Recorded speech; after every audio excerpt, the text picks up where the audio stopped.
이번 시간에는 사회복지행정에 있어서 의사결정에 관한 것을 살펴보도록 하겠습니다. 의사결정이라는 것은 무엇일까? 기획의 핵심적인 과정이 바로 의사결정입니다.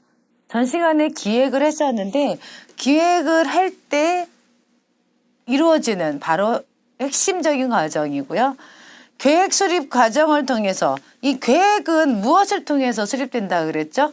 기획을 통해서 계획이 난다, 산출이 된다라고 말씀을 드렸는데 계획 수립 과정을 통해서 일정한 목표를 설정을 하고 그 목표를 효과적으로 달성하기 위해서 몇 가지 대안을 선택을 하는 데 있어서 가장 유리하고 실행 가능한 대안을 선택하는 합리적인 인간 활동을 의사결정이라고 봅니다. 의사결정과 기획이 근본적으로 어떤 차이가 있는지 보면은요. 기획이라는 것은 여러 의사결정이 이루어지는 연속적인 과정이다. 그러니까 기획 안에는 여러 가지의 의사결정의 상황이 엄청나게 많이 곳곳에서 다 이루어지게 되는 거죠. 그리고 그 과정에서 의사결정 외에 자원동원, 활동 통제, 동기부여 등과 같은 폭넓은 행정 기술과 과정이 포함된다는 점에서 의사결정과 구분이 됩니다. 기획의 최종 목적은 무엇이냐? 목표 달성하게 하려고 기획을 해서 무엇을 수립한다 그랬죠? 계획을 수립한다라고 했습니다. 계획을 수립을 해서 이제 목표 달성을 할 수 있도록 하는 것이 기획이고요. 이 의사결정이라는 것은 문제 해결이 목적입니다. 다음으로 의사결정은 어떠한 유형이 있는지 보도록 할게요. 첫 번째가 분석 단위에 따라서 의사결정을 유형화할 수 있는데요. 개인의 의사결정, 집단의 의사결정, 조직의 의사결정 이 세 가지로 볼 수 있습니다. 첫 번째로 개인적 의사결정은 누가 합니까? 바로 개인이 하겠죠.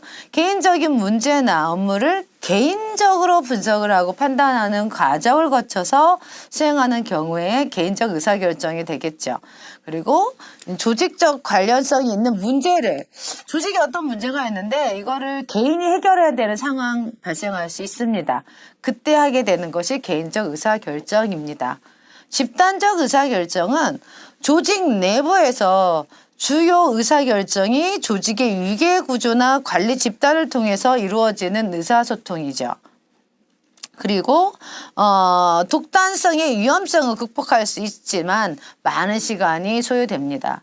여기 독단성이라고 표현을 해놨는데 개인적 의사결정, 독단성 있겠습니까? 아니면 없겠습니까?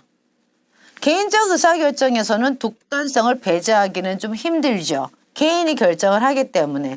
그런데 집단적 의사결정은 이런 독단적의 위험성은 덜 하겠죠. 여러 사람이 모여서 하기 때문에.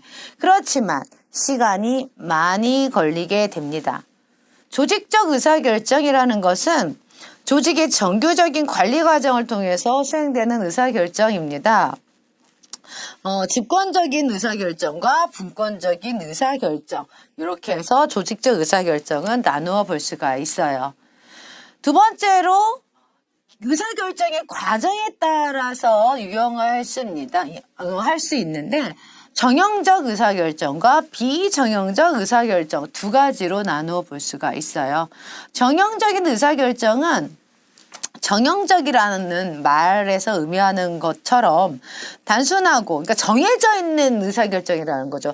정해져 있는 사안에 대한 의사결정. 그러니까 단순하고 반복적인 과업 그리고 관행적으로 이루어진 안정화된 상황에서 적용할 수 있는 것이 정형적인 의사결정입니다. 비정형적인 의사결정은 우발적이고 동태적이고 또한 불확실한 상황에서 충분한 시간과 판단 자료가 없는 가운데서 의사결정자의 직권, 판단 또는 전문가에 의해서 수행이 됩니다. 그러니까 비정형적인 의사결정은